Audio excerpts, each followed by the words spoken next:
Olá, tudo bem com vocês? Hoje, dia 343 da nossa leitura da palavra, nós vamos ler o 2 Tessalonicenses. O capítulo 1, versículo 1, indica que este livro foi escrito pelo apóstolo Paulo, provavelmente junto com Silas e Timóteo, entre 51 e 52 depois de Cristo. A igreja de Tessalônica ainda tinha alguns equívocos sobre o dia do Senhor. Eles achavam que já tinha acontecido, então pararam de trabalhar. Também estavam sendo gravemente perseguidos. Paulo escreveu para esclarecer os mal-entendidos e confortá-los, e os exorta e encoraja. Ele os elogia pelo que tem ouvido sobre o que estão fazendo no Senhor e ora por eles. No capítulo 2, Paulo explica o que acontecerá no dia do Senhor. Então os encoraja a permanecerem firmes e a manterem distância dos homens ociosos que não vivem pelo Evangelho. Paulo se refere a várias passagens do Antigo Testamento em seu discurso sobre o fim dos tempos, assim confirmando e reconciliando os profetas do Antigo Testamento.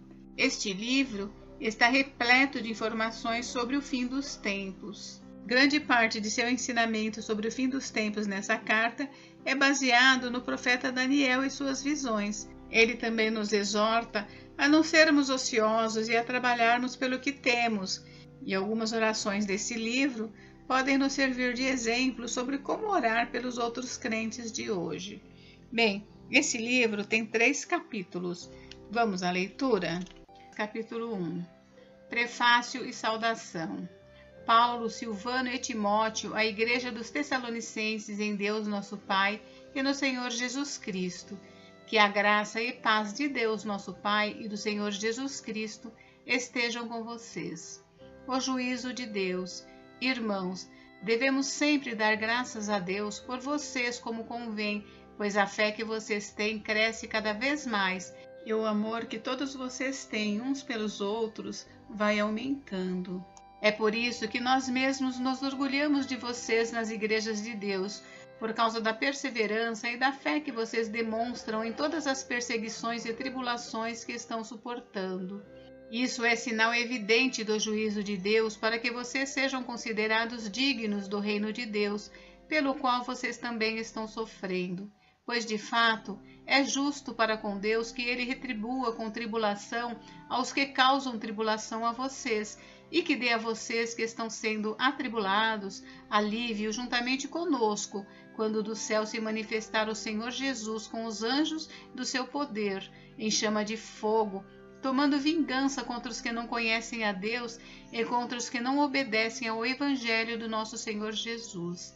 Estes sofrerão penalidade de eterna destruição, banidos da face do Senhor e da glória do seu poder, quando ele vier naquele dia para ser glorificado nos seus santos e ser admirado em todos os que creram. Isso inclui vocês, que creram em nosso testemunho.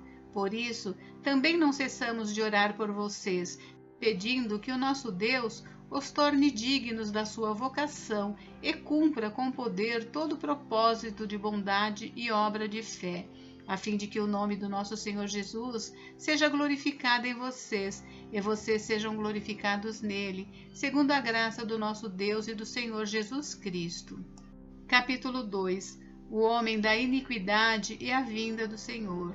Irmãos, no que diz respeito à vinda de nosso Senhor Jesus Cristo e à nossa reunião com ele, pedimos que vocês não se deixem demover facilmente de seu modo de pensar, nem fiquem perturbados, quer por espírito, quer por palavra, quer por carta, como se procedesse de nós, dando a entender que o dia do Senhor já chegou.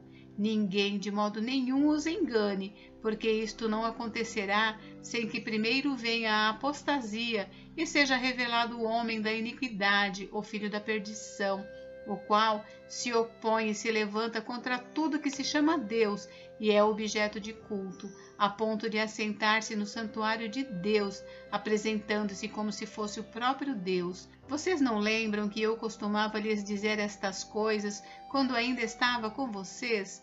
E agora vocês sabem o que o detém, para que ele seja revelado a seu tempo. Porque o mistério da iniquidade já opera, e aguarda somente que seja afastado aquele que agora o detém. Então será revelado o iníquo, a quem o Senhor Jesus matará com o sopro de sua boca e destruirá pela manifestação de sua vinda. Ora, o aparecimento do iníquo é segundo a ação de Satanás, com todo poder, sinais e prodígios da mentira, e com todo engano de injustiça aos que estão perecendo, porque não acolheram o amor da verdade para serem salvos. É por este motivo que Deus lhes envia a operação do erro, para darem crédito à mentira, a fim de serem condenados todos os que não creram na verdade, mas tiveram prazer na injustiça. Chamados para a salvação. Mas devemos sempre dar graças a Deus por vocês, irmãos amados pelo Senhor, porque Deus os escolheu desde o princípio para a salvação, pela santificação do Espírito e fé na verdade. Foi por isso que também Deus os chamou mediante o nosso Evangelho, para que vocês alcancem a glória do nosso Senhor Jesus Cristo. Assim, pois, irmãos, fiquem firmes e guardem as tradições que lhes foram ensinadas, seja por palavra, seja por carta nossa, que o próprio Jesus Cristo, nosso Senhor, e Deus, o nosso Pai, que nos amou e nos deu eterna consolação e boa esperança pela graça, console o coração de vocês e os fortaleça em toda boa obra e boa palavra. Capítulo 3. Paulo pede orações dos Tessalonicenses.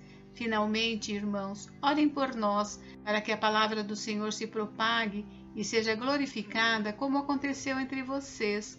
Orem também para que sejamos livres das pessoas perversas e más, porque a fé não é de todos, mas o Senhor é fiel. Ele os fortalecerá e os guardará do maligno.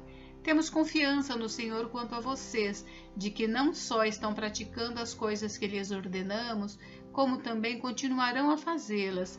Que o Senhor conduza o coração de vocês ao amor de Deus e à perseverança de Cristo. Conselhos finais.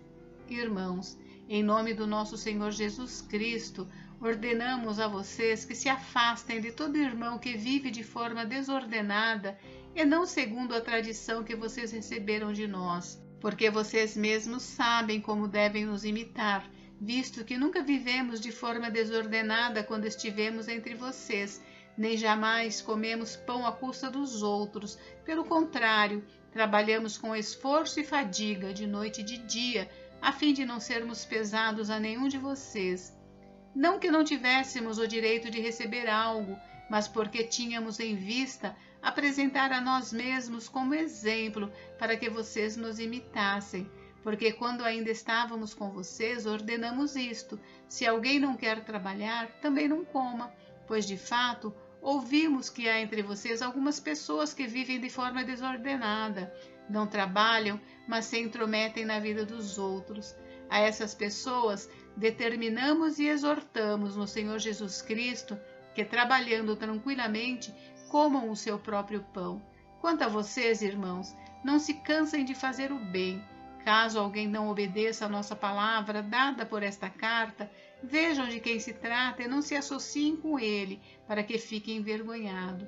Contudo, não o tratem como o inimigo, mas admoestem-no como irmão. Saudações. Que o Senhor da paz, Ele mesmo, dê a vocês a paz, sempre e de todas as maneiras. O Senhor esteja com todos vocês. A saudação é de próprio punho. Paulo, este é o sinal em cada carta. É assim que eu assino. Bênção. A graça do nosso Senhor Jesus Cristo esteja com todos vocês. Bem, encerramos por hoje e amanhã nós daremos início à leitura do livro de 1 Timóteo. Fiquem com Deus, Deus abençoe vocês. Até amanhã.